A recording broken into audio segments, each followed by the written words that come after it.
lap, there are two further action hotspots, the tight turn 13 at just 60 kilometers per hour, and the Lycée complex opened up to create more grandstand space and overtaking thanks to its 180-meter long braking zone. 9 times Magny-Cours race winner Jonathan Rea holds the race lap record here with a 1 minute 36.374 set in the 2021 French rounds.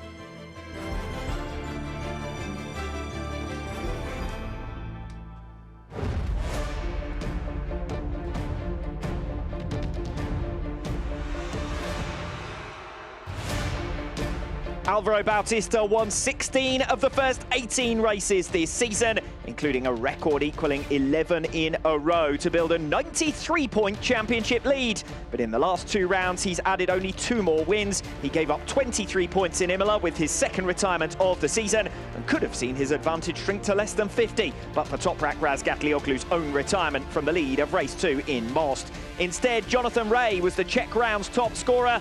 Steve English alongside me. The favourites are the same here, but Magny-Cours, with its stop-go nature, is a little different from some of our other venues, something of an equaliser among our main contenders. Yeah, and the track conditions, though, they're going to be a big equaliser because this is going to make it very difficult for all the riders out there to find some grip. It's going to be one of those situations where whoever can do the best job for the longest is going to win this race, because it is going to be difficult out there to maintain your grip all the way through this race.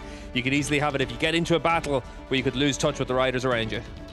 Álvaro Bautista then certainly starting as the pre-race favourite here. We've got 2 Ducatis who've qualified up on the front row of the grid. First top 3 Superpole, both for Álvaro Bautista and Michael Ruben Rinaldi at this venue. Bautista ahead of Razgatlioglu and Rea at the start. That could be exactly what he needs to take command here. Yeah, and certainly for Bautista, it is all about trying to make sure you're able to keep yourself at the front of the field, give yourself that chance. For Toprak Razgatlioglu from the second row of the grid, he's going to come through. We know that, it's Toprak.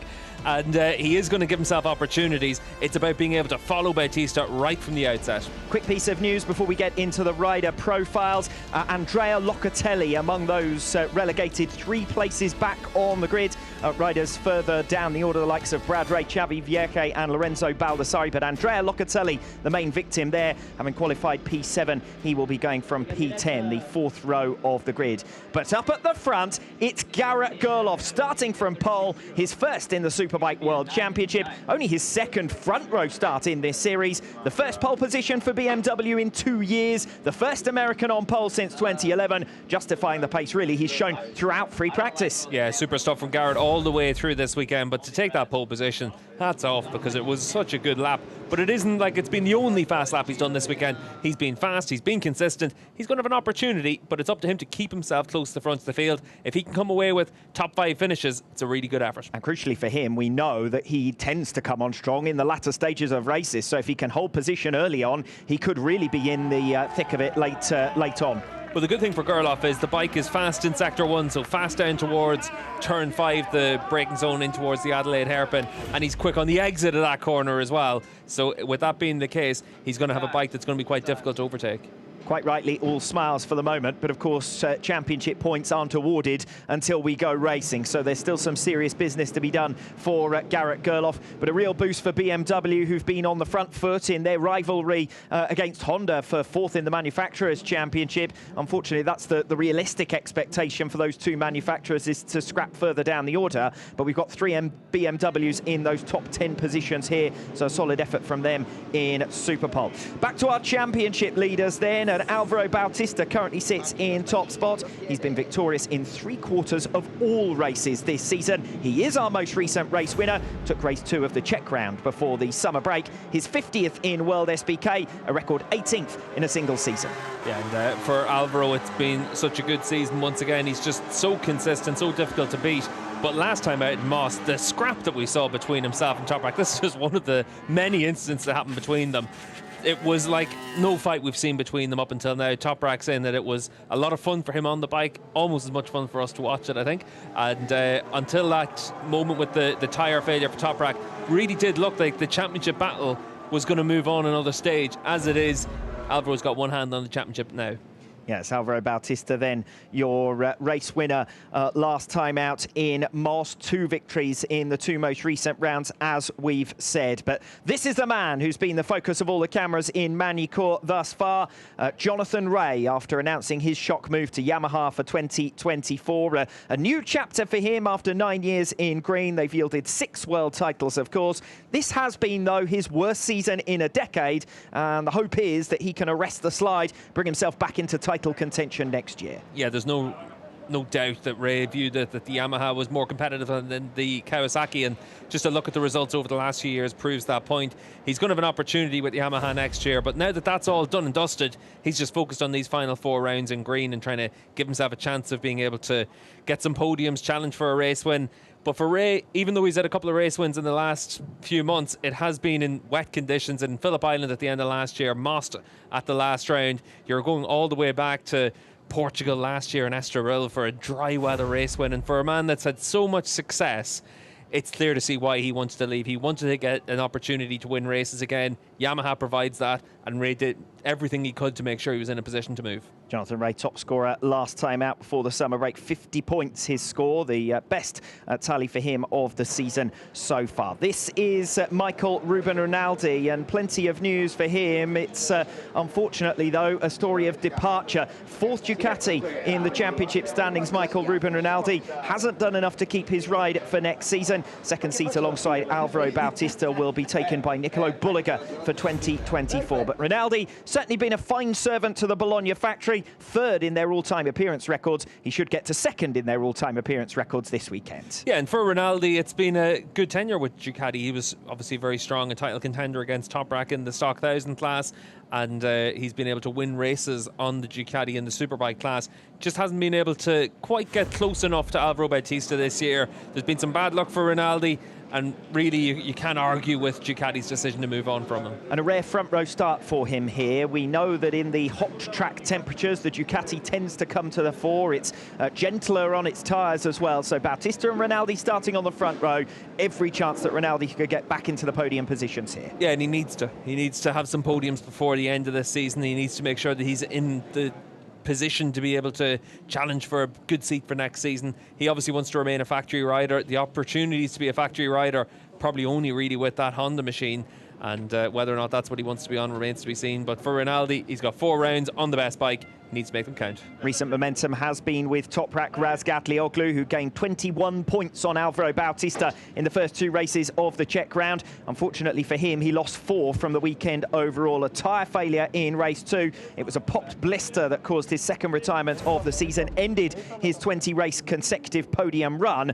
First race of this season without a top 3 finish for the manufacturer Yamaha. Yeah, a little bit of help down there in the pit box from Keenan Sofoglu's little boys in, and for Toprak, he'll need a bit of help out in the racetrack as well this weekend if he's still to close down that 74 points lead that Bautista holds in the championship standings. As it is, Toprak's going to be very much focused on just winning races. He's at the track where he claimed his first World Superbike win, and when you ask him about his favourite tracks, he lists a lot of them, but Magny is arguably his favourite track. Yeah, track specialist here in Magny-Cours, as you say, took his not just his first victory, but his first 2 World SBK victories here back in 2019, and from P19 on the grid as well. So top scorer here last season, also in 2021, only dropped 3 points for exceeding track limits, that now famous Superpole race. But our most recent Magny-Cours winner, Toprak Razgatlioglu, bidding for 3 in a row at this venue, aiming to match the likes of Haga, Sykes and Rea around here. So Toprak Razgatlioglu will be lining up from the 2nd row of the grid. Alongside him will be Jonathan Rea and Loris Baz. Loris Baz getting up into P6. Home round, of course, for him, so always centre of attention. And he has given the French fans plenty to cheer about here down the years. He was 2nd twice in 2020 on Yamaha machinery with Tenkate, ran as high as 3rd until he crashed out here last season on BMW machinery. So if there is anywhere he's going to spring a surprise in 2023, it's clearly going to be here in Magny-Cours. Yeah, and from the 2nd row of the grid, he's got an opportunity to do that. So for Loris, he'll know that this is a good chance to score good points. If he can come away with top 10 finishes all the way through this weekend, it's a good performance on the Bonovo bike. leg 2 of our World SBK grid away in Misano, competing in the final round of the Moto E World Championship this weekend. So we've got 2 substitute riders into the lineup, and in both cases it's riders continuing their associations with their respective teams. Luca Maias, you caught a glimpse of a couple of moments ago, the former Supersport World Champion, is back in World SBK. Of course, he's recently been competing as a replacement for Chan On-Chu with Pacetti, so he stays on board with them to replace Luca Maias. Eric Granado also absent, and it is Hanasuma who has come in to replace him. Maias will be coming from the 6th row of the grid, one of the main beneficiaries actually of penalties for the likes of Brad Ray and Xavi Vierge, having initially qualified in 18. Yeah, there were quite a few penalties from that Superpole session. We saw in Jonathan Ray on one of his fast laps, he got caught behind quite a few other riders, and that meant that Baldassari, Xavi Vierge, Locatelli and this man Brad Ray all given grid penalties for slow riding during the Superpole sessions. They're all pushed back a row in the grid. Obviously, as I said at the top of the programme, the main victim really, Andrea Locatelli, leaves him 10th position on the grid for the rider who is 4th in the World Championship, and remember has been passed by Jonathan Ray. Ray's picked up his form. It's not to the heights of the glory days of his career, certainly, but Ray's picked up his form enough to pass Locatelli in the championship, and Locatelli coming back from 2 rows behind Ray on the grid is certainly not going to help his cause here. Yeah, as much as Locatelli wants to be able to fight it out for 3rd in the World Championship, that's not really the aim for that second rider. If you can do it, fair play, but the goal is to be the next best rider, and that's what Locatelli's been for most of this season. He's got 20 points in hand over Axel Bassani, and that's the key gap for him, the key difference. Bassani's struggling this weekend, so you got to try and take advantage of that if you're Andrea Locatelli. Hold on to that 4th in the World Championship. Yeah, disastrous start to the weekend for Axel Bassani, the only rider to have finished every race so far this season. Still awaiting his first win. Something tells me it's not going to be in this one, race 1, or indeed in the Superpole race tomorrow morning, because he's coming back from the 6th row of the grid.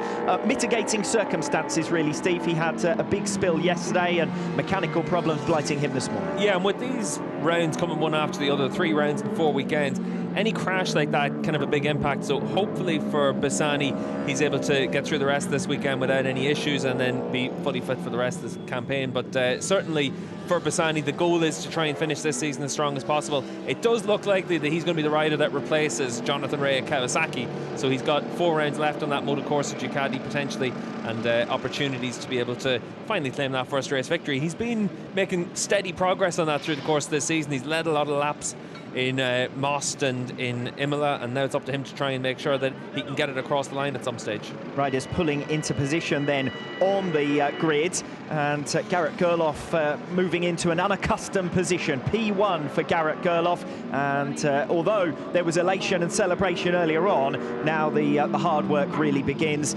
because he's got a 21 lap race distance to try and keep them all behind him. Here is the Texan then, scored just 6 points at Imola, only 1 at Moss before the summer break, but certainly going to be optimistic of much better in Magny-Cours. This is a venue where he goes well, put in his best weekend of 2022 here, 21 points on that occasion. He's had 6 top 10 finishes here, 4 of them in a row coming into the 2023 French round. Yeah, and the first American pole in World SBK in 12 years, and I think back then with John Hopkins, Les Pearson was also the crew chief for Hopper back then as well for Crescent Suzuki. So for Les and for Gerloff, this is a real opportunity for them to be able to get a really good result this weekend. Ducati 2 and 3 on the grid alongside Garrett Gerloff. This is Alvaro Bautista. Magny-Cours hasn't been the best of circuits for him, only scored 5 points here in 2020 with Honda. Took him until last year to get his first podium at the French round, but he finished the weekend with 2, including a win, and it could have been more but for being collected by Jonathan Ray in race 2. So this is no longer to be considered the bogey circuit for Bautista that it was in the past. Michael Ruben Rinaldi completes the front row of the grid. Race winner here in the Stock 600 class. This hasn't been a good venue for him, though, in Superbikes. Took him 14 races to get his first podium here in race 2 last season. 10 races now without a trip to the podium in 2023. And Rinaldi hoping to end that run here. Yeah, and for Rinaldi, he's had a lot of top 5, top 6 finishes here, but like you said, to get that podium was a big thing, and last year he was incredibly emotional whenever he was in Parc Fermé for it as well. Garrett Gerloff celebrating his first pole position in the Superbike World Championship. As we touched on earlier on, only his second front row start, and hoping for better fortune than the last BMW rider to have started on pole position here in Magny-Cours, Eugene Laverty, back in 2020. Yeah, Garrett clearly not knowing the protocol to follow there for the Tissot Superpole, but certainly for Garrett, he knows the protocol to follow when the red lights go out. And as he said in his interview, it'll be a strange sight to look down into turn one, not have anyone around you. It's up to you to keep them at bay.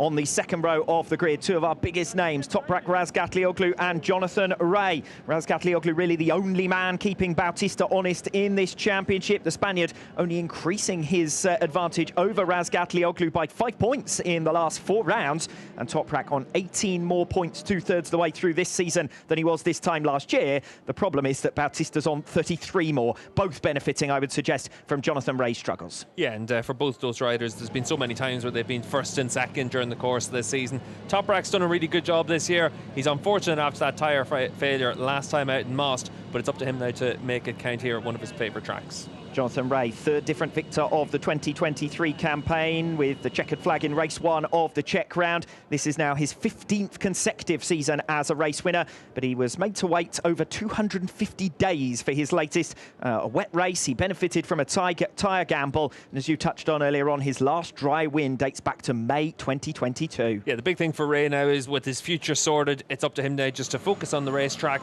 and getting the best results possible. And we know for one thing with Jonathan Rea, he's always able to do that.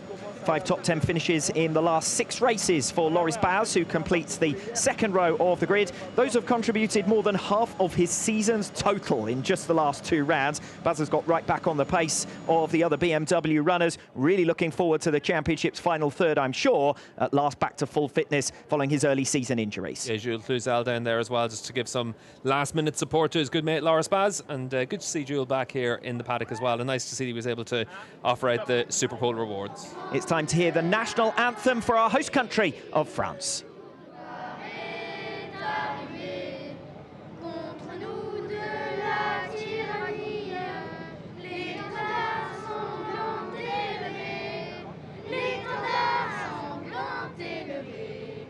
Entendez-vous dans les campagnes mugir ces féroces soldats qui viennent jusque dans nos bras, égorger vos fils et vos compagnes. Aux armes, citoyens, formez vos bataillons, marchons, marchons, 1501 purs, à révolution. And soaking up the atmosphere down on the grid, as always, is our pit reporter, Dave Goddard. Yes, thanks, Alex. I'm with our pole sitter, Garrett Gerloff. Garrett, a fantastic weekend so far. Your first ever pole position, now ready to try and convert it to your first win. We'll see. No, I'm just, I feel like we have pretty good race pace, so just going to try to put my head down, be consistent, and yeah, just see where we end up at the end of this long, hot race. Thank you very much. Best of luck. I appreciate it, guys. Thanks. Garrett Gerloff then will be starting from pole position for the first time. Lucky to have his impressions and his thoughts before we get underway with this 21-lap race. Garrett Gerloff, alongside him here, Alvaro Bautista and also Michael Ruben Rinaldi. In the Pirelli Best Lap Award, it's Alvaro Bautista who has taken it in 2023. 16 fastest laps in total for Bautista. Now, that number I've just given you includes the Superpole race as well. Razgatlioglu with 4 fastest laps, Rea 2, Bassani 1, and Egerter 1 earlier on in the season. But Bautista, in that particular metric, really has dominated the rest of the field. He'll be starting from second on the grid, and if they allow him to escape away here at the front, he's really going to take some catching. We've been through the front 2 rows, now on to row number 3. This is Alex Lowes. He'll be starting from P7, first of the men promoted after the demotion of Andrea Locatelli. Lowes now has more races under his belt with Kawasaki than he did with Yamaha. Unfortunately for him, though, his switch to green has coincided with a downturn in their fortunes. Lowes hasn't had a top 6 finish in either of the last 2 rounds. He scored 40 points less than he had at the same time last year, 55 points less than at 2/3 distance in 2021. Alongside him here on row number 3 will be Danilo Petrucci. He He certainly went into the summer break on a high following the Czech round. Second highest scorer in Most with 38 points. 2 podium finishes, including his best result yet, P2 in race 2. He's now up to 6th in the championship, ahead of factory Ducati Michael Ruben Rinaldi. Yeah, it's been a really good run of form for Petrucci from the Misano round onwards. A test before that, they've really been able to find a big solution for him on that Barney bike, and he's been able to make a lot of progress. Yes, Danilo Petrucci here making his Magny-Cours debut. Alongside him completing that row number 3 will be Scott Redding. Redding missed out on what could have been an even better performance in the Superpole session with a spill, but he does go well in Magny-Cours. He's been on the podium in each of his 3 visits in World SBK, a winner with Ducati here in 2020. Wasn't far away for BMW in race 1 last year. Front row start on that occasion, led a lap for the first time with the manufacturer and came home second. 35 points from the 2022 French round, his best yet with BMW. Row number 4 then for Andrea Locatelli, as well as Philip Ertl and Dominic Egerter. Locatelli dropped to 4th in the championship at the Czech round with Jonathan Ray's best weekend of 2023 and a 31-point swing in his favour. Locatelli also lost his run of consecutive races in the points, a run which finishes at 29. Alongside him then, Philip Ertl will be lining up from P11. 10 points down on his score from the same stage last year. Go 11, observing in the press that the level in the midfield around them has improved this year, but I would suggest pre-season expectations higher than 15th in the championship. Ertl looking for his first top 10 finish since the UK round. Yeah, and for Ertl, it's been a real up and down season. There's been a few rounds where he's been pretty strong, but overall, I think he would have expected more of a step in his second season. Completing that row number 4 is Dominic Egerter. Took advantage of the summer break to pen his extension with Yamaha for 2024. Already double Supersport world champion in blue. He's hit the ground running in his rookie Superbike campaign. Front row starts in Australia and Catalonia. Big scores from that weekend in Barcelona as well as in Assen. His renewal well deserved. Yeah, an engine issue in yesterday afternoon session meant that he lost a lot of running, and for him to qualify his teammate Remy Gardner, that's about as good as it could really get considering the lost track time. Nice to see some good support for him as always. 5th row of the grid with Michael van der Mark, Ike Lecuona and Remy Gardner. Van der Mark still on the comeback trail, was able to return directly before the summer break in Moss, picked up points in both feature-length races. Another 5 weeks off to recover should mean he's more competitive here, plus this track certainly among his favourites. 6 podiums to his name at this venue. Alongside Van der Mark on row 5, Ike Lecuona and Remy Gardner. And Lecuona on the number 7 Honda. Well, it really has been a miserable weekend thus far as Honda are concerned. 5th place finish, though, for Lecuona in Most. His best result in a feature-length race this season. I would suggest that's an anomaly in what's otherwise been a pretty poor recent run, as I've said. That one wet weather race accounting for almost half of the points that Lecuona has scored in the last 10 races. Remy Gardner completes row number 5. He's fresh from his contract renewal with Yamaha for next season as well. Went into the summer break on a high from his best day of the season so far. 2 6th place finishes on Sunday in Most. 12th in the championship, only 16 points from teammate Egerter in 9th, and that certainly looks an achievable target if he can continue that form. Row number 6 with Luca Maias, Axel Bassani and Hannes Suma.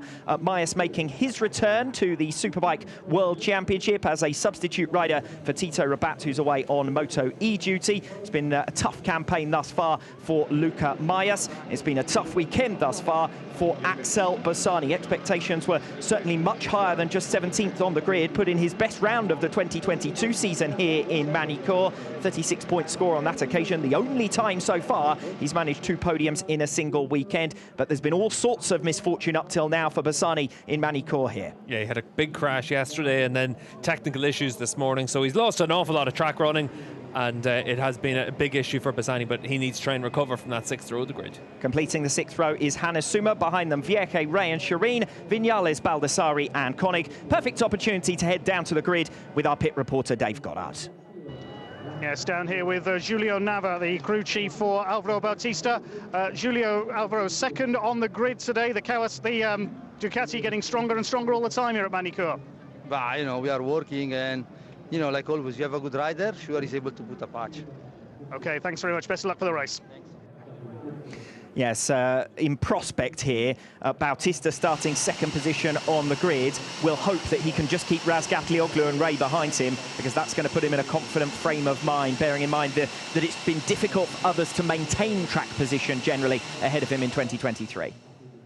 So we continue on to look at the final runners and riders on the grid. We just saw Xavi Vierque. He's lining up P19 after his penalty, only on half a dozen points more at this stage of the season than he was this time last year, but certainly has felt a better season for him, not least because he's 18 points ahead of his teammate Lecuona. Just one top 10 finish in the last 3 rounds though for Vierque. Honda continuing to struggle. Warm welcome back to the grid for Brad Ray. Returned from that right shoulder operation, went under the knife almost 7 weeks ago, so an extended summer break for him, but he missed the Czech round. His most recent ride resulted in that 6th place finish at Imola, his best effort yet in his rookie World Championship campaign. It's also a return to action for Hafiz Shireen, his first appearance since Donington Park after suffering a fractured vertebra in a Suzuka testing crash. Shireen has scored all 8 of MIE Honda's points this season, so they'll certainly be glad to have him back here. Final row of the grid. Isaac Viñales will be lining up P22. He leaps ahead of Lorenzo Baldassari. Home round for GMT 94, but the penalty sends Baldassari back to P23. And Oliver Koenig completes your full field of 24 riders here in Magny-Cours. A first pole position for Garrett Gerloff, who leads them away.